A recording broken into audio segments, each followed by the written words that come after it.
ഇപ്പോൾ സ്ട്രോക്ക് വരുന്ന ആളുകൾ, സ്ട്രോക്ക് പറഞ്ഞതുപോലെ ഓൾ ഓഫ് എ സഡൻ ആണ് നമ്മുടെ വീട്ടിൽ അല്ലെങ്കിൽ അടുത്ത വീട്ടിൽ ഒരാൾക്ക് സ്ട്രോക്ക് വന്നു എന്ന് നമ്മൾ കേൾക്കുന്നത്. പക്ഷേ ഡോക്ടേഴ്സ് പറയുന്നത് സ്ട്രോക്ക് വരുന്നതിന് മുമ്പ് നിങ്ങളുടെ ശരീരത്തിൽ നിങ്ങൾ തന്നെ നോട്ടീസ് ചെയ്ത ചേഞ്ചസ് ഉണ്ടാവും, മനസ്സിലാക്കാതെ പോയതാണെന്ന്. അങ്ങനെ സ്ട്രോക്ക് വരുന്നതിന് മുമ്പ് നമ്മുടെ ശരീരം കാണിക്കുന്ന ലക്ഷണങ്ങൾ എന്തൊക്കെയാണ്? അതൊരു നല്ല ക്വസ്റ്റ്യനാണ്. ഒന്ന്, വാർണിംഗ് സിംറ്റംസ് ചിലപ്പോൾ വരാം. സ്ട്രോക്ക് ഉണ്ടാകുന്നതിന് മുമ്പ് ചില ആൾക്കാർക്ക് ഓക്കെ, വാർണിംഗ് ആയിട്ട് ചിലപ്പോൾ ശരീരം കുറച്ച് സൂചനകൾ കൊടുത്തേക്കാം. അതിൽ ഒന്നാണ് ഏതെങ്കിലും ഒരു കൈയുടെ മരവിപ്പ്, അത് ഭാഗികമായിട്ടുള്ള ഒരു വീക്ക്നെസ്. അത് നമ്മൾ TIA എന്ന് പറയും, ട്രാൻസിയൻറ്റ് ഇസ്കിമിക് അറ്റാക്ക്. ഇതാണ് ഒരു പ്രീ സ്ട്രോക്കായിട്ട് സാധാരണ കാണുന്ന ഒരു വാർണിംഗ് സിംറ്റം. TIA എത്രത്തോളം മരവിപ്പ്? കാരണം ഒരുവിധം അത് മരവിപ്പ് എന്നല്ല, നമുക്കൊരു എന്തെങ്കിലും ഒരു ബുദ്ധിമുട്ട്, ഒരു വീക്ക്നെസ്, ഫുൾ വീക്ക്നെസ് അല്ല, ഒരു ഭാഗ്യമായിട്ട് ചെറിയൊരിത്. അങ്ങനത്തെയൊക്കെ ചില ആൾക്കാർ അത് ഇഗ്നോർ ചെയ്യും, മറ്റു ചിലർ ഇമ്മീഡിയറ്റ്ലി ഒരു ഡോക്ടറൊക്കെ സമീപിക്കാറുണ്ട്. അപ്പോൾ ഈ പറഞ്ഞ റിസ്ക് ഫാക്ടേഴ്സ് ഒക്കെ ഉണ്ടെന്നുണ്ടെങ്കിൽ നമുക്ക്, അതായത് നമ്മളൊരു ഒരു BP ഉള്ള ഒരു വ്യക്തിയാണ് നമ്മൾ ഇടയ്ക്കിടയ്ക്ക് ചെക്ക് ചെയ്യണം. പക്ഷേ BP ഹൈ ആണ്, ഈ സംഭവമൊക്കെ ഉള്ള സമയത്തൊക്കെ ഹൈ ആണ്. അല്ലെങ്കിൽ നമുക്ക് വളരെ സ്ട്രെസ്ഫുൾ ആയിട്ടുള്ള പീരീഡിൽ കൂടെ നമ്മൾ പോകണതാണ്. ഒരു ബിസിനസ് മാൻ ആണെന്ന് വിചാരിക്കുക, അയാൾക്ക് സാമ്പത്തികമായിട്ട്, അല്ലെങ്കിൽ നമ്മുടെ വീട്ടിൽ തന്നെ നമുക്ക് ബിസിനസ് വേണ്ട, നമ്മൾ സാധാരണ ആൾക്കാർക്ക് പോലും പല കാരണങ്ങൾ കൊണ്ട് വളരെ സ്ട്രെസ്ഫുൾ ആയിട്ടുള്ള പീരീഡ്സ് ഉണ്ടാകും. പീരീഡിൽ കൂടെ പോകുന്ന ഈ സന്ദർഭങ്ങളൊക്കെയാണ് BP കൂടാനും സ്ട്രോക്കിലേക്കൊക്കെ നയിക്കാനുള്ള സാധ്യത. അപ്പോൾ TIA എന്ന് നമ്മൾ ജനറലായി അത് ടെക്നിക്കൽ ടേം ആണെന്നെങ്കിൽ പോലും അതിനൊരു സിംറ്റം ഇതാണ്. ഏതെങ്കിലും ഒരു മുഖത്തൊരു വീക്ക്നെസ്, ഒരു ബോഡിയുടെ ഹാഫായിട്ട് വീക്ക്നെസ്, അല്ലെങ്കിൽ പെരുപ്പ്, അല്ലെന്നുണ്ടെങ്കിൽ വിലക്കുറവ്, ഒരു കാഴ്ചമങ്ങൽ, ഇതൊക്കെ ന്യൂറോ സിംറ്റംസ് ആയിട്ട് ഇതാണ്. സംസാരിക്കാനുള്ള ഒരു തടസ്സം, ഒരു ചെറിയൊരു തടസ്സം, അല്ലെങ്കിൽ ഒരു വശം ഒരു ഇങ്ങനെ ഒരു കോടിപ്പോകുന്ന പോലത്തെ ഒരു അവസ്ഥ. പക്ഷെ കുറച്ചു നേരം കഴിഞ്ഞിട്ട് അത് നോർമലായി മാറും. പക്ഷെ അതൊക്കെ വന്നു കഴിഞ്ഞാൽ നമ്മൾ തീർച്ചയായിട്ടും ഡോക്ടറെ നമ്മളൊന്ന് ചെക്ക് ചെയ്യണം. എസ്പെഷ്യലി ഇങ്ങനത്തെ നേരത്തെ മരുന്നുകളൊക്കെ റിസ്ക് ഫാക്ടേഴ്സ് ഉള്ള ആളുകളാണെങ്കിൽ നോക്കണം. ഇപ്പോൾ ഡോക്ടർ നേരത്തെ പറഞ്ഞില്ലേ, ഉറക്കം ഒരു വലിയ ഫാക്ടറാണ് ബ്രെയിനിന്, നമ്മുടെ ശരീരത്തിന് മൊത്തത്തിൽ വേണ്ടതാണ്, സ്പെഷ്യലി ബ്രെയിനിന് വേണ്ട ഒരു കാര്യമാണ് എന്ന്. ഉറക്കക്കുറവ് ഈസ് ഡേഞ്ചറസ് ദാൻ ആൽക്കഹോൾ എന്ന് ഞാനൊരു സ്ഥലത്ത് വായിച്ചിട്ടുണ്ട്. Is that so? രണ്ടും തമ്മിൽ കമ്പയർ ചെയ്യണമെന്നുള്ളതാണ് ഒരു കാര്യം. കാരണം വെച്ചാൽ ആൽക്കഹോള് സ്ഥിരമായിട്ട് യൂസ് ചെയ്യുന്ന ആൾക്കാർ പറയുന്നത് നിങ്ങൾക്ക് ഉറക്കെ കുറവുണ്ടെന്നുണ്ടെങ്കിൽ ആൽക്കഹോൾ എടുത്താൽ മതി എന്ന് വേണമെങ്കിൽ പറയാം. അതുകൊണ്ട് ഉറക്കക്കുറവ് ഡേഞ്ചറസ് ആണെന്ന് ചോദിച്ചാൽ അത് ഡേഞ്ചറസ് ആണ്. ഡേഞ്ചറസ് ഇൻ ദ സെൻസ്, നമുക്ക് ഈ പറഞ്ഞ നമ്മളെ ബ്രെയിൻ ഹെൽത്തിൻ്റെ ഒരു ഇമ്പോർട്ടൻറ്റ് ഫാക്ടറാണ് സ്ലീപ്പ് എന്നുള്ളത്. അപ്പോൾ ഉറക്കമില്ലായ്മ നമ്മളെ ഒരുപാട് നമ്മുടെ ബ്രെയിൻ ഫങ്ഷൻസിനെ അഫക്റ്റ് ചെയ്യും. മാത്രമല്ല നമ്മൾ ഉണർന്നിരിക്കുന്ന സമയത്ത് നമുക്ക് നമ്മളുടെ ജോലിയിൽ ഒരു വർക്ക് പെർഫോമൻസ്, വളരെ കുട്ടികളൊക്കെ ആണെന്നുണ്ടെങ്കിൽ അവരുടെ സ്കോളസ്റ്റിക് പെർഫോമൻസ്, സ്കൂളിലുള്ള പ്രവർത്തനങ്ങൾ, ടാസ്കിൽ നമുക്ക് ഫോക്കസ് ചെയ്യാൻ പറ്റായിക, നമുക്ക് എപ്പോഴും ഒരു ക്ഷീണം, ഉന്മേഷക്കുറവ്, നമുക്ക് അങ്ങനത്തെ കാര്യങ്ങൾ, ഇതൊക്കെ എല്ലാം തന്നെ ഉണ്ടാക്കാം.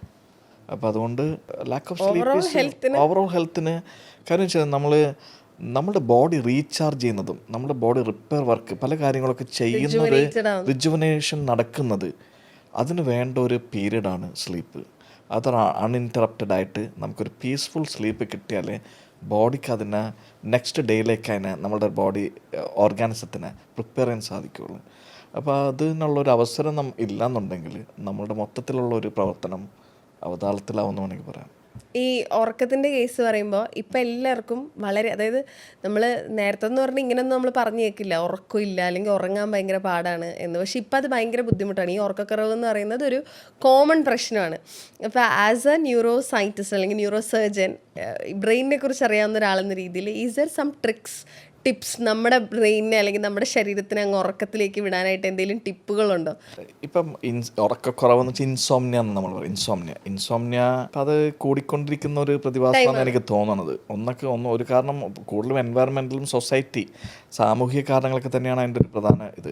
ഒന്ന് നമ്മളുടെ ലൈഫ് സ്റ്റൈല്, നമ്മളുടെ ജോലിയിലുള്ള സ്ട്രെസ്സ്, പിന്നെ നമ്മളുടെ ടെക്നോളജി. പല ആൾക്കാരും വളരെ അഡിക്ഷൻ ഉണ്ട് ഈ ഇലക്ട്രോണിക് ഡിവൈസസിനോട്, ഫോൺസ്, ലാപ്ടോപ്പ് യൂസേജ്, അങ്ങനത്തെ ഡിജിറ്റൽ വേൾഡിലാണ് പല ആൾക്കാരും. പിന്നെ നമ്മളൊരു ഡിജിറ്റൽ യുഗത്തിലാണ് ഉള്ളതുകൊണ്ട് നമ്മളുടെ ട്രാവൽ, പല ആൾക്കാരും ജോലി സംബന്ധമായിട്ടൊക്കെ ഇഷ്ടംപോലെ യാത്രകൾ, അപ്പോൾ ഫ്ലൈറ്റ്സിലൊക്കെ പോകേണ്ട ആൾക്കാർക്ക് ജെറ്റ് ലാഗ്, ഒരുപാട് കാര്യങ്ങൾ ഇത് സൊസൈറ്റി റിലേറ്റഡ് ആണ്, ഫാക്ടേഴ്സ് ഉണ്ട്. അതിനെക്കുറിച്ചൊക്കെ അല്ല ഈ പറഞ്ഞു വന്നു വെച്ചാൽ ഇങ്ങനത്തെ കുറേ കാര്യങ്ങൾ നമ്മൾ സെൽഫായിട്ട് തന്നെ അതിനൊരു റെമഡി കണ്ടെത്താൻ ശ്രമിക്കേണ്ടി വരും. അപ്പോൾ ഒരു പ്രധാന കാര്യം എന്ന് വെച്ചാൽ നമ്മുടെ ബോഡി റിലാക്സ്ഡ് ആയിരിക്കണം നമ്മൾ ഉറങ്ങാൻ പോകുന്നതിന് മുമ്പ്. അപ്പോൾ നമുക്ക് ചിലപ്പോൾ ഇതുപോലെ ഉറക്കം കിട്ടാത്ത ആൾക്കാർക്കൊക്കെ റിലാക്സേഷൻ ടെക്നിക്സൊക്കെ പഠിപ്പിക്കാറുണ്ട് പലരും, സൈക്കോളജിസ്റ്റുകളും അങ്ങനത്തെ ആൾക്കാർക്ക് ബോഡി റിലാക്സേഷൻ ടെക്നിക്സ്. അത് മെഡിറ്റേഷൻ അതിൻ്റെ ഭാഗമാകും, പിന്നെ പ്രോഗ്രസ് മസിൽ റിലാക്സേഷനുള്ള ടെക്നിക്കുകൾ, അങ്ങനത്തെ കാര്യങ്ങളൊക്കെ നമ്മൾ ചെയ്യേണ്ടി വരും. പിന്നെ ഒന്ന് ഉറങ്ങാൻ പോകുന്നതിന് മുമ്പ് ചില കാര്യങ്ങളൊക്കെ നമ്മൾ ശ്രദ്ധിക്കണം. അതായത് നമ്മൾ ഓവറായിട്ട് ഫുഡൊക്കെ കഴിച്ചിട്ട് പോയി കഴിഞ്ഞാൽ ചിലപ്പോൾ കിട്ടില്ല, ഉറക്കത്തിന് അഫക്റ്റ് ചെയ്യാം. അപ്പോൾ പിന്നെ വേറൊരു അതിനേക്കാൾ പ്രധാനപ്പെട്ടൊരു കാര്യം എനിക്ക് തോന്നുന്നു, നമുക്കൊരു ഗുഡ് സ്ലീപ്പ് ഹാബിറ്റ് ഡെവലപ്പ് ചെയ്യേണ്ട അത്യാവശ്യമാണ്. അതായത് ദിവസേന നമ്മൾ ബെഡിൽ ഞാൻ ഇത്ര മണി കഴിഞ്ഞാൽ ഞാൻ ബാക്കി കാര്യങ്ങളൊക്കെ നിർത്തി ഉറങ്ങാൻ പോയിരിക്കും. അതുപോലെ രാവിലെ ഒരു ഫിക്സഡ് ടൈമൊക്കെ ഇതൊരു റുട്ടീൻ ആക്കിയാൽ, ഒരു കറക്റ്റായിട്ടുള്ളൊരു ക്രമം പാലിച്ചാൽ മാത്രമേ നമുക്ക് സ്ലീപ്പും ആ ഒരു ക്രമത്തിൽ വരുള്ളൂ. അപ്പം നമ്മൾ ഇതിനകത്ത് ടോട്ടലി ഇങ്ങനത്തെ പാലിച്ചിട്ടില്ലെങ്കിൽ നമ്മുടെ ഈ കാര്യങ്ങളും അതിൻ്റെ ഒരു ഓർഡറിൽ നടക്കില്ല. അപ്പോൾ ഒരു ഗുഡ് സ്ലീപ്പ് ഹാബിറ്റ് നമ്മൾ തന്നെ അത് ഇതാക്കണം. അപ്പോൾ ഉറങ്ങാൻ പോകുന്നതിന് മുമ്പ് നമ്മൾ ഭക്ഷണം കുറച്ചൊരു അറ്റ്ലീസ്റ്റോ 1 മണിക്കൂർ മുമ്പ് ഇതാക്കണം, അറ്റ്ലീസ്റ്റ് ഒരു 1 or 2 hours മുമ്പ് കഴിക്കണം. ആൽക്കഹോളൊക്കെ ഡ്രിങ്ക്സ് ഒക്കെ കഴിച്ചിട്ട് ഉടനെ അങ്ങനത്തെ കാര്യങ്ങളെല്ലാം നമ്മൾ കുറേ നേരത്തെ മുമ്പ് ഇതാക്കുക. ഇലക്ട്രോണിക് ഡിവൈസസിൽ നിന്ന് നമ്മൾ പൂർണ്ണമായിട്ടും അറ്റ്ലീസ്റ്റ് ഒരു മണിക്കൂർ മുമ്പ് തന്നെ കിടക്കുന്നതിന് മുമ്പ് തന്നെ അതൊക്കെ ഒഴിവാക്കുക. പിന്നെ നമ്മൾ ഒരുപാട് ആൾക്കാർ വീട്ടിലിരുന്ന് ജോലി ചെയ്യുന്നവരുണ്ട്, ആ വർക്ക് എല്ലാം കുറേ നേരം മുമ്പ് നിർത്തുക. ഇങ്ങനെയൊക്കെ ഒരു ചെയ്തു കഴിഞ്ഞാൽ മാത്രമേ നമുക്ക് ഒരു ഉറക്കത്തിലേക്ക് നമ്മളുടെ ഈ ഡിസ്ട്രാക്ഷൻസ് ഒക്കെ കംപ്ലീറ്റ്ലി മാറ്റി വെച്ച് കഴിഞ്ഞാൽ ഉറങ്ങാൻ റെഡിയാന്നുള്ളൊരു പിന്നെ നമ്മളുടെ എൻവയറമെൻറ്റ്, നമ്മളുടെ ബെഡ്റൂമിൻ്റെ ഇത് ആവശ്യത്തിന് ഒരു ഡാർക്ക്നെസ് ഉണ്ടായിരിക്കണം, വെന്റിലേഷൻ. ഒരുപാട് ചൂടുള്ളിടത്ത് നമുക്ക് കിടക്കാൻ പറ്റില്ല, ഒരുപാട് കൂടുതൽ തണുപ്പാണെങ്കിൽ പറ്റില്ല. അപ്പോൾ ഒരു ഒപ്റ്റിമൽ ടെമ്പറേച്ചറുള്ള ഒരു എൻവയറമെൻറ്റ്, ഒപ്റ്റിമൽ ലൈറ്റിങ് ഇഷ്ടമുള്ള ആളുകൾക്ക് സോഫ്റ്റ് ലൈറ്റിങ്, അല്ലാത്ത ആളുകൾക്ക് ഡാർക്ക്നെസ് ആവശ്യമുണ്ട്. കാരണം വെച്ചാൽ ഈ ഡാർക്ക്നെസ് ഒക്കെ ഉള്ള സമയത്ത് നമ്മുടെ ബോഡിയിൽ മെലറ്റോണിൻ്റെ പ്രൊഡക്ഷൻ നടക്കുകയുള്ളൂ. അത് ലൈറ്റ് മെലറ്റോണിന് നമ്മുടെ ബോഡിയിൽ സ്ലീപ്പ് ഇൻഡ്യൂസ് ചെയ്യുന്ന മെസ്സഞ്ചറാണ്. അപ്പോൾ ആ ഹോർമോൺ അതൊക്കെ വേണമെന്നുണ്ടെങ്കിൽ ഡാർക്ക്നെസ് വേണം. അപ്പോൾ അങ്ങനത്തെ ഒരുപാട്. പിന്നെ മറ്റൊരു കാര്യം അതുപോലെ തന്നെയാണ് നമ്മളുടെ സ്ക്രീൻ ലൈറ്റ്, ബ്ലൂ ലൈറ്റ് ഒക്കെ അതിന് ഇമ്പയർ ചെയ്യും. കാരണം വെച്ചാൽ അതിൻ്റെ ഫ്രീക്വൻസി നമ്മുടെ മെലറ്റോണിൻ പ്രൊഡക്ഷൻ്റെ ഇമ്പയർ ചെയ്യും. അപ്പോൾ ഇങ്ങനത്തെ ഇതിനൊക്കെ സയൻറ്റിഫിക് ബേസിസ് ഉണ്ട്. അപ്പോൾ അതുകൊണ്ട് നമ്മൾ ഇതുപോലത്തെ കാര്യങ്ങളൊക്കെ ശ്രദ്ധിച്ചാൽ. ഒരുപാട് നേരം ഇരുന്ന് ജോലി ചെയ്യുന്നവരാണ് നമ്മളിൽ. ഇപ്പം ഞാനും ഡോക്ടറും ഒക്കെ മിക്കവാറും സമയങ്ങളിൽ ഇരുന്ന് ജോലി ചെയ്യുന്ന ആളുകളാണ്. കൂടുതൽ നേരം ഇരിക്കുന്നത് നമ്മുടെ തലച്ചോറിൻ്റെ ഹെൽത്തിനെ ബാധിക്കുമോ? മൊത്തത്തിൽ ബാധിക്കാം. കാരണം വെച്ചാൽ നമ്മൾ മോഷൻ ഈസ് ലൈഫ് എന്നാണ് ഒരു ക്യാച്ച് ഫ്രേസ്. അത് ഓർത്തോപെഡിക്സിലൊക്കെ ഒരു ആപ്തവാക്യമായിട്ട് ഇങ്ങനെ പറയുന്ന മോഷൻ ഇസ് ലൈഫ്, നമ്മളുടെ ചലനാത്മകമായ ജീവിതം ചലനമാണെന്നുള്ളതാണ്.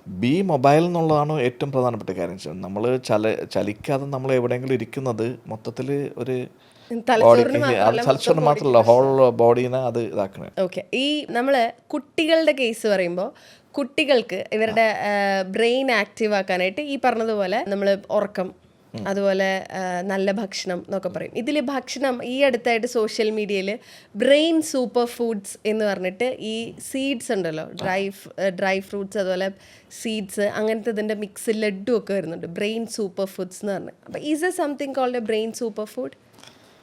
ബ്രെയിൻ്റെ ഹെൽത്തിനെ നമുക്ക് ഇമ്പ്രൂവ് അല്ലെങ്കിൽ ബ്രെയിൻ ഹെൽത്തിന് വേണ്ടി ഒരുപാട് നല്ല ഭക്ഷണങ്ങൾ ഉണ്ട്. അഡ്വർടൈസ്മെൻറ്റിൽ കൂടുതൽ വരുന്ന ഒരു കമേഴ്ഷ്യൽ ഇൻട്രസ്റ്റാണ് കൂടുതലും. എന്നാൽ തന്നെ ബ്രെയിൻ്റെ ഹെൽപ്പിന് ഏത് ടൈപ്പ് ഫുഡ് പറ്റുമെന്ന് ചോദിച്ചു കഴിഞ്ഞാൽ കുറച്ച് എക്സാമ്പിൾസായിട്ട് ഇപ്പോൾ പറയാൻ പറ്റുന്നത് ബെറീസൊക്കെ.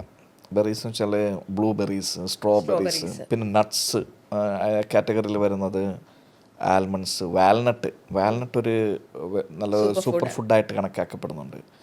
പിന്നെ വെജിറ്റബിൾസിലാണെങ്കിൽ അവോക്കാഡോ, അങ്ങനത്തെ ഇതുകൾ.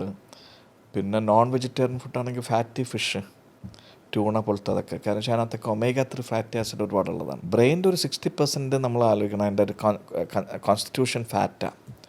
അപ്പോൾ എഗ്ഗ്, ഫാറ്റി ഫിഷ്, ഇതും കഴിക്കാത്തവർക്കാണെങ്കിൽ നമ്മൾ നേരത്തെ പറഞ്ഞ ഫ്രൂട്ട്സ് ആൻഡ് നട്ട്സ്, ഇങ്ങനത്തെ പിന്നെ സീഡ്സ് എൻ്റെ കാര്യമാണല്ലോ ചോദിച്ചത്. സീഡ്സ് പംകിൻ സീഡ്സിന് ഒരു അതിനകത്ത് ഒരുപാട് ബ്രെയിനിന് ആവശ്യമുള്ള വസ്തുക്കളുണ്ടെന്നൊക്കെ പറയപ്പെടുന്നുണ്ട്. അപ്പോൾ ഇതുപോലത്തെ ഉള്ള കാര്യങ്ങൾ, അത് ഏതെങ്കിലും ഒരു പർട്ടിക്കുലർ സാധനം എടുത്തിട്ട് കഴിച്ചു കഴിഞ്ഞാൽ നമ്മളത് സൂപ്പർ ഫുഡെന്നൊന്നും പറയുന്നതിൽ അർത്ഥമില്ല. നമുക്കൊരു ബാലൻസ്ഡ് ഡയറ്റ്, അത് ഈ പറഞ്ഞ കാര്യങ്ങളെല്ലാം ഉൾക്കൊള്ളിക്കാൻ കഴിയുമെങ്കിൽ that is good for the brain.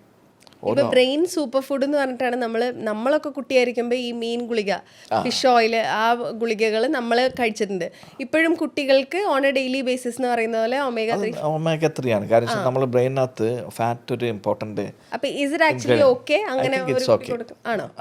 പക്ഷെ ഓവറായിട്ട് ഒരു സാധനം കൂടുതൽ പക്ഷേ നല്ലതായിരിക്കില്ല. എന്നാലും കുട്ടികളെ കൂടുതൽ എനിക്ക് തോന്നുന്നു അതൊരു വലിയ ആളുകൾക്കായിരിക്കും. കാരണം നമുക്കാണ് അതിൻ്റെ കൂടുതൽ ആവശ്യം. കുട്ടികൾക്ക് അവരുടെ ഡയറ്റും കാര്യങ്ങളൊക്കെ ഓൾമോസ്റ്റ് ടേക്കൺ കെയർ ഓഫ് ആണ്. നമ്മളാണ് ഇക്കാര്യത്തിനകത്തൊക്കെ ഒരു ശ്രദ്ധക്കുറവൊക്കെ കാണിക്കുന്ന ആളുകൾ. ഓക്കെ. ഇപ്പോൾ ഒരുപാട് കുട്ടികൾ, അതായത് ഒരു 15 വയസ്സിന് താഴെയൊക്കെ ഉള്ള കുട്ടികളിൽ സ്ഥിരമായി പാരൻസ് പറയുന്ന ഒരു പ്രശ്നമാണ്, ഇപ്പോൾ പെട്ടെന്ന് ഇപ്പോൾ ഹൈ ഫീവർ ഉള്ള സമയത്ത് അല്ലെങ്കിൽ ഒരു ഭയങ്കര തിരക്കിൻ്റെ ഇടയിൽ നിൽക്കുന്ന സമയത്തൊക്കെ ഇവർ പെട്ടെന്ന് ബ്ലാങ്ക് ഔട്ടായിട്ട് വീണ് പോകും. ഫോർ എ ഫ്യൂ സെക്കൻഡ്സ് ഇവർ കണ്ണൊക്കെ മുകളിലേക്കാവുക, ഈ മൊത്തത്തിൽ അങ്ങ് പെയിലായി പോവുക, അങ്ങനെ വീഴും. ഒരുവിധം എല്ലാ പാരൻസും പറഞ്ഞു കേൾക്കുന്ന ഒരു പ്രശ്നമാണ്. അതെന്തുകൊണ്ടാണ് അങ്ങനെ സംഭവിക്കുന്നത്? അപ്പോൾ ഈ പറഞ്ഞ കാര്യം ബ്ലാക്ക് ഔട്ട്സ് അല്ലേ, പെട്ടെന്ന് ഇങ്ങനെ കണ്ണിൽ ഇരുട്ട് കയറുക എന്നാണ് കുട്ടികളോട് ചോദിച്ചാൽ അവർ പറയാം. കണ്ണിൽ ഇരുട്ട് കയറി എന്ന് പറയും. അതൊരു ഫ്യൂ സെക്കൻഡ്സിലേക്ക് ഉണ്ടാവുള്ളൂ. അത് കഴിയുമ്പോൾ ഇപ്പോൾ ചിലർ പറയും കാലൊന്ന് പൊക്കി വെച്ച് കിടത്തിയാൽ മതി. അത് കഴിയുമ്പോൾ അവർ ഓക്കെ ആവും, ദേ ആർ കംപ്ലീറ്റ്ലി ഓക്കെ. പക്ഷെ ഒരു കുറച്ച് സെക്കൻഡ്സിലേക്ക് ബ്ലാക്ക് ഔട്ടായി വീഴുക എന്ന് പറയും. അത് വളരെ നോർമലാണെന്നാണ് പാരൻസും പറയുന്നത്. അതങ്ങനെ പല കുട്ടികളൊക്കെ എസ്പെഷ്യലി നമ്മുടെ അസംബ്ലിയിലൊക്കെ നിൽക്കാൻ വെയിലത്തൊക്കെ നിൽക്കുമ്പോൾ, ക്രൗഡിൻ്റെ ഇടയിൽ ഹൈ ഫീവർ ഉള്ള സമയത്തൊക്കെ. അപ്പോൾ ഫീവർ ഇല്ലാത്ത സമയത്തൊക്കെ നമ്മൾ വീഴുന്ന കാര്യങ്ങൾ ഞാൻ പറയാം. അങ്ങനെയാണെന്നുണ്ടെങ്കിൽ യൂഷ്വലി സിങ്കോപ്പി എന്ന് പറയും, സിങ്കോപ്പൽ അറ്റാക്സ് എന്ന് വെച്ചാൽ പെട്ടെന്നുള്ള ബ്ലാക്ക് ഔട്ടിനാണ് വേഗൽ സിങ്കോപ്പി എന്ന് പറയും. അതിന് പലപ്പോഴും നമ്മൾ എന്തൊക്കെ ഇൻവെസ്റ്റിഗേറ്റ് ചെയ്താലും പ്രത്യേകിച്ച് ഒരു കാരണങ്ങളൊന്നും കണ്ടുപിടിക്കാൻ പറ്റിയിട്ടുണ്ട്. ചിലപ്പോൾ മീൽസ് എന്തെങ്കിലും മിസ് ചെയ്തിട്ടുണ്ടാവും. രാവിലത്തെ ബ്രേക്ക്ഫാസ്റ്റ്, തലേദിവസത്തെ ഫുഡ്, എന്തെങ്കിലും ഒരു അങ്ങനത്തെ ഫുഡൊക്കെ മിസ് ചെയ്തിട്ടുണ്ടെങ്കിൽ നമ്മുടെ ബോഡിയിൽ ആവശ്യത്തിന് ഷുഗറിന് ഹൈപ്പോഗ്ലൈസീം എന്ന് പറയും, ഷുഗർ ഇല്ലാത്ത അവസ്ഥ. അതൊക്കെ ചിലപ്പോൾ പെട്ടെന്ന് നമുക്കൊരു തലച്ചുറ്റലുണ്ടാക്കി വീഴാം. ചിലവരൊക്കെ ഇങ്ങനെ നമ്മൾ ഹോസ്പിറ്റലിൽ കൊണ്ടുവരും, ചെക്ക് ചെയ്യുമ്പോൾ ഒരു പ്രശ്നങ്ങൾ കണ്ടെത്താനില്ല. പിന്നെ ഫീവർ ഉള്ളതിനെ കുറിച്ച് പറഞ്ഞല്ല, ഹൈ ഫീവർ ഉള്ള സമയത്ത് ചില കുട്ടികളിങ്ങനെ ബോധം കെട്ട് വീണാല് കണ്ണൊക്കെ അപ്രോളിങ്, മുകളിലേക്ക് മറിഞ്ഞു പോവുക, അങ്ങനെയൊക്കെ വന്നു കഴിഞ്ഞാൽ നമ്മൾ ശ്രദ്ധിക്കേണ്ട ഒരു കാര്യം ആ സമയത്തൊരു അപസ്മാരം നടന്നിട്ടുണ്ടോ എന്നുള്ളതാണ്. ഫിറ്റ്സ് ചില കുട്ടികൾ പ്രത്യേകിച്ചും ഒരു 5-6 വയസ്സ് വരെയൊക്കെ ഫീവർ അസോസിയേറ്റഡ് ആയിട്ട് സീഷേഴ്സ് അല്ലെങ്കിൽ ചുഴലി കാണാറുണ്ട്. അവർക്ക് അപസ്മാര രോഗമില്ല, എന്നാൽ പക്ഷേ ഇതുപോലെ പനിയുള്ള സമയത്ത് ഹൈ ഫീവറിൻ്റെ സമയത്ത് ഫീവർ ഇൻഡ്യൂസ്ഡ് ഫിറ്റ്സ് ഒക്കെ വരാറുണ്ട്. അത് പിന്നെ കുട്ടി ഒരു 5-6 വയസ്സൊക്കെ ആകുമ്പോൾ അതിനുശേഷം പിന്നെ പനി വന്നാലോ ഒന്നും വരാറില്ല. പക്ഷെ പല കുട്ടികളിലും ഈ ഒരു പീരീഡിലൊക്കെ കാണാറുണ്ട്. പക്ഷെ അതൊക്കെ പിന്നീട് ഭാവിയിൽ ഒരു അപസ്മാരമൊക്കെ ആയിട്ട് ചിലവർക്ക് വരാം, ചിലവർക്കൊന്നും വരാറില്ല. അപ്പം അതുകൊണ്ടാണ് അപ്പം ഫീവർ വരുന്ന സമയത്ത് ഇതുപോലത്തെ ഉള്ള പെട്ടെന്നുള്ളൊരു കുഴഞ്ഞ വീഴ്ച, അത് എപ്പിലെപ്സി വല്ലതും ആണോ, അത് ഒരു പ്രാവശ്യമൊക്കെ വന്നെന്നും പറഞ്ഞാൽ ആരും അതിനെക്കുറിച്ച് ബോധർ ചെയ്യേണ്ട ആവശ്യമില്ല. പക്ഷേ ഇങ്ങനത്തെ ഒരു ഇൻസിഡൻറ്റ് പലതവണ പനി വരുമ്പോൾ ഉണ്ടാവുന്നുണ്ടെങ്കിൽ അത് EG ഒക്കെ എടുത്ത് നോക്കണം. അങ്ങനത്തെ ചുഴലി ആവാനുള്ള അല്ലെങ്കിൽ ഫിറ്റ്സ് ആവേണ്ട സാധ്യത ഉണ്ട്. അല്ല, പനി ഇല്ലാണ്ട് വരുന്നത് ദാറ്റ് ഈസ് ഓക്കെ. പനി ഇല്ലാതെ വരുന്നത് പലപ്പോഴും ഓക്കെ ആണെന്ന് വേണമെങ്കിൽ പറയാം. പിന്നെ അതിൻ്റെ ഞാൻ പറഞ്ഞില്ല, മെജോറിറ്റി ഓഫ് ആളുകൾ പ്രത്യേകിച്ചൊന്നും കണ്ടുപിടിക്കാറില്ല. നമ്മൾ കൂടുതൽ ശ്രദ്ധിക്കുന്ന കാര്യങ്ങൾ ഇങ്ങനത്തെ പെട്ടെന്ന് ഒരാൾ കുഴഞ്ഞു വീഴുന്നത്, കുട്ടിയാണെങ്കിലും മുതിർന്ന ആളാണെങ്കിലും 2 കാരണങ്ങൾ കൊണ്ടാണ് പ്രധാനം. ഒന്ന് പലപ്പോഴും ഒന്ന് കാർഡിയാക് ഹാർട്ടിന് എന്തെങ്കിലും തകരാറുണ്ടെന്നുള്ളത് ശ്രദ്ധിക്കണം. കാരണം വെച്ചാൽ അവരുടെ ഹാർട്ടിൻ്റെ ഹൃദയത്തിനകത്തുള്ള താളത്തിന് എന്തെങ്കിലും അപാകത വന്നു കഴിഞ്ഞാൽ പെട്ടെന്ന് ഒരാൾക്ക് വീഴാം. അപ്പോൾ ഒരു ഹാർട്ട് ചെക്കപ്പിൻ്റെ ആവശ്യമുണ്ട്. മറ്റൊന്ന് ഈ പറഞ്ഞ പോലെ ഫിറ്റ്സ് ആണോ എന്നുള്ളത് ചെക്ക് ചെയ്യേണ്ടി വരും. എന്നുവെച്ചാൽ റിപ്പീറ്റഡ് ആയിട്ട് ഇതുപോലത്തെ ഇൻസിഡൻസ് ഉണ്ടെന്നുണ്ടെങ്കിൽ. മറ്റു ചില ആൾക്കാർക്ക് പെട്ടെന്ന് ഇപ്പോൾ ഡയബറ്റീസ് ഉള്ള ആൾക്കാർക്ക് പെട്ടെന്ന് വീണാണെങ്കിൽ പലപ്പോഴും അതൊരു ഷുഗർ കുറഞ്ഞു പോയിട്ടാണ്. അപ്പോൾ അതിൻ്റെ ഓരോരോ ആളുകളുടെ ഹിസ്റ്ററി അനുസരിച്ചിട്ടും അവർക്ക് എന്ത് അസുഖങ്ങൾ ഉള്ള ആൾക്കാരാണ്, എന്ത് മരുന്നെടുക്കുന്നവരാണ്, അങ്ങനെയൊക്കെ നോക്കിയിട്ട് വേണം നമുക്കത് പറയാൻ പറ്റുള്ളൂ. പൊതുവെ ഒരു ജനറലൈസ് ചെയ്യാൻ പറ്റില്ല എന്നുള്ളതാണ്. ഓക്കെ, മനസ്സിലായി. ഓക്കെ, നമ്മൾക്ക് ബ്രെയിൻ റിലേറ്റഡ് നമ്മൾ ഏറ്റവും കൂടുതൽ ഓർമ്മയാണല്ലോ പറയാ, മെമ്മറി. അതായത് ഇപ്പം ഞാൻ ഉൾപ്പെടെ പറയുന്നത് വെച്ചാൽ ഭയങ്കര ഓർമ്മക്കുറവാണ് എന്നുള്ളത്. ഓർമ്മ കൂട്ടാൻ, മെമ്മറി കൂട്ടാൻ എന്തെങ്കിലും വഴിയുണ്ടോ? മെമ്മറി കൂട്ടാൻ വലിയ വഴികൾ എന്ന് വെച്ചാൽ നമ്മൾ നേരത്തെ ഡിസ്കസ് ചെയ്തല്ലോ, മസ്തിഷ്കത്തിൻ്റെ ആരോഗ്യത്തിന് വേണ്ട കാര്യങ്ങളൊക്കെ, അതുപോലത്തെ കാര്യങ്ങളൊക്കെ ചെയ്യാമെന്ന് മാത്രമേ ഉള്ളൂ. അതൊക്കെ മെമ്മറിനെ ഹെൽപ്പ് ചെയ്യും. പിന്നെ അതുകൊണ്ട് തന്നെയാണ് മെമ്മറി കുറയാതിരിക്കാൻ, പ്രത്യേകിച്ച് പ്രായമുള്ള ആളുകൾ, ഒരു ന്യൂറോ ഡീജനറേറ്റീവ് ഡിക്ലൈൻ, ബ്രെയിനിന് സംഭവിക്കുന്ന ഒരു ഡീജനറേഷൻ, ഒരു അപജയം നമ്മുടെ ശരീരത്തിലാണ്. അതുപോലെ അവരുടെ ആൾസൈമേഴ്സിലേക്ക് പോകുന്ന ആളുകൾ, അങ്ങനെയുള്ള ആൾക്കാരൊക്കെ അതിന് തടയിടാൻ വേണ്ടി ഈ നേരത്തെ പറഞ്ഞ പോലെയുള്ള അവർ കുറേ കാര്യങ്ങളൊക്കെ നമ്മൾ സജസ്റ്റ് ചെയ്യും. ഹോബീസ്, പുതിയതായിട്ടുള്ള ഹോബീസുകൾ എന്തെങ്കിലുമൊക്കെ ടേക്കപ്പ് ചെയ്യാം. നമ്മൾ പ്രായമാകുന്നതനുസരിച്ച് നമ്മുടെ ബ്രെയിനൊരു വർക്ക് കൊടുക്കുക എന്നുള്ളതാണ്. എന്തെങ്കിലുമൊക്കെ പുതിയ പ്രോജക്ട്സുകൾ കൊണ്ട്, അതായത് ഒരു ലാംഗ്വേജ് വേണമെങ്കിൽ പഠിക്കാൻ ശ്രമിക്കുക, പുതിയൊരു ലാംഗ്വേജ്, ഒരു സ്കില്ല് ഡെവലപ്പ് ചെയ്യാൻ, അതായത് പുതിയ എന്തെങ്കിലും ഒരു ഗെയിം ശ്രമിക്കുക. അങ്ങനത്തെ കുറേ കാര്യങ്ങളൊക്കെ, try something new. Something new, അതൊക്കെ ബ്രെയിൻ്റെ ഹെൽത്തിന് ഇതാക്കും. അത് മെമ്മറിനെ ഒരു പരിധി വരെയൊക്കെ.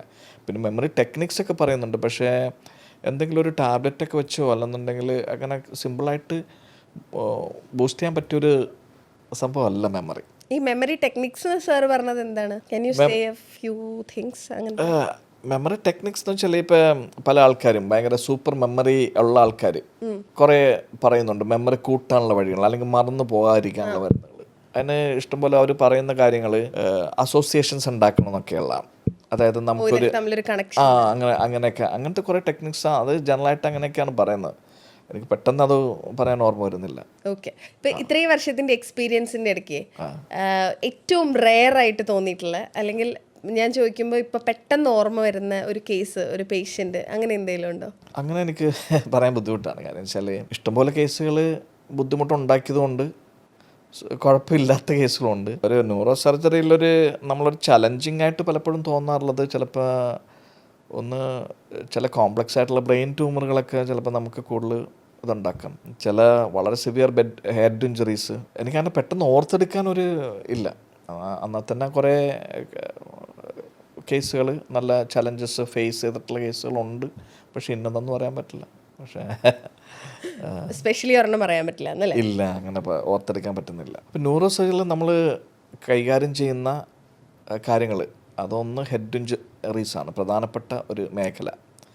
തലക്കുള്ള പരിക്കുകൾ, അതുപോലെ തന്നെ നട്ടലിൻ്റെ പരിക്കുകൾ. ഈ തലക്കുള്ള പരിക്കുകൾ എന്ന് വെച്ച് കഴിഞ്ഞാൽ നമ്മൾ റോഡിൽ ഉണ്ടാകുന്ന ആക്സിഡൻസ് വെച്ചിട്ടാണ് പലരും ആക്സിഡൻസ് ആയിട്ട് വരുന്നത്. പിന്നെ വല്ല പൊക്കത്തിൽ നിന്ന്, കെട്ടിടത്തിൻ്റെ അല്ലെങ്കിൽ മരത്തിൻ്റെ മുകളിൽ നിന്നൊക്കെ വീണിട്ട് നമ്മളുടെ ആ സമയത്ത് തലക്ക് പരിക്ക് വരാം, അല്ലെങ്കിൽ ചിലപ്പോൾ നട്ടലിനായിരിക്കും സ്പൈൻ ഫ്രാക്ചേഴ്സ്. ഇതൊക്കെയാണ് ന്യൂറോ സർജറിയിൽ വരുന്ന കുറച്ച് കോമൺ ആയിട്ടുള്ളൊരു സംഭവങ്ങൾ. അപ്പോൾ ഈ ഹെഡ് ഇഞ്ചുറീസ്, എന്തുകൊണ്ടാണ് ഇതിന് മാത്രം ഹെഡ് ഇഞ്ചുറീസ്? ഇത് സത്യം പറഞ്ഞാൽ ഇതൊരു പ്രിവെൻറ്റബിൾ ആയിട്ടുള്ളൊരു സംഭവമാണ്. ഇപ്പോൾ ഒരു എപ്പിഡമിക് പ്രൊപ്പോർഷൻസിൽ തന്നെ ഉണ്ട്. ഹെഡ് ഇഞ്ചുറീസ് ഒരുപാട് കൂടുതലാണ് നമ്മുടെ നാട്ടിൽ. അതിൻ്റെ ഒരു പ്രധാന കാരണം എന്ന് വെച്ചാൽ നമുക്കത് അവോയ്ഡ് ചെയ്യാവുന്നൊരു കാര്യമാണ് സത്യം പറഞ്ഞാൽ. ഒന്ന്, 2 വീലേഴ്സാണ് വളരെ അധികം ഹെഡ് ഇഞ്ചുറി ഉണ്ടാക്കുന്നൊരു വിഭാഗം നമ്മൾ എടുത്തു കഴിഞ്ഞാൽ റോഡിൽ 2 വീലർ യൂസേഴ്സിനാണ്. അതിൻ്റെ ഒരു പ്രധാനപ്പെട്ട കാര്യം എന്ന് വെച്ചാൽ ഹെൽമെറ്റ് ഉപയോഗിക്കാത്തവരാണ്. അപ്പോൾ ഹെൽമെറ്റ്, അതുകൊണ്ടാണ് ഗവൺമെൻറ് ഇതിന് മാത്രം ഇമ്പോർട്ടൻസ്, ഹെൽമെറ്റ് എല്ലാ ആൾക്കാരും ഹെൽമെറ്റ് ഉപയോഗിക്കണം എന്ന് പറയുന്നത്. നമ്മുടെ കേരളത്തിൽ ഹെൽമെറ്റ് യൂസേജ് വലിയ തരക്കേടില്ലാതെ ഒരുപാട് ആൾക്കാരത് ഫോളോ ചെയ്യും. കേരളത്തിൻ്റെ പുറത്തേക്ക് പോയി നോക്ക്, പല സംസ്ഥാനങ്ങളിൽ നമ്മൾ പല പോകുമ്പോഴുണ്ടല്ലോ, ആളുകൾ ഹെൽമെറ്റൊന്നും ഇല്ല പലർക്കും. ഒരു ബൈക്കിൽ തന്നെ 3-4 ഒക്കെ ഒരു കംപ്ലീറ്റ് ഫാമിലിയൊക്കെ ഇരുന്നു, ഒരാൾക്ക് പോലും ഹെൽമെറ്റ് ഇല്ല. അപ്പോൾ helmet is A very important thing. അത് ഗ്ലോബലി അത് 2 വീലേഴ്സും അല്ലാതെയുള്ള പിന്നെ സൈക്ലിസ്റ്റുകൾ എല്ലാ ആൾക്കാർക്കും ഹെൽമെറ്റ് നിർബന്ധമായിട്ടും തീർച്ചയായും പ്രിവെൻറ്റ് ചെയ്യും. അതുപോലെ തന്നെയാണ് നമ്മൾ 4 വീലേഴ്സിൻ്റെ കാര്യം എടുത്താൽ ഹെൽമെറ്റ് അല്ലല്ലോ ആവശ്യം, അവർക്ക് സീറ്റ് ബെൽറ്റ്.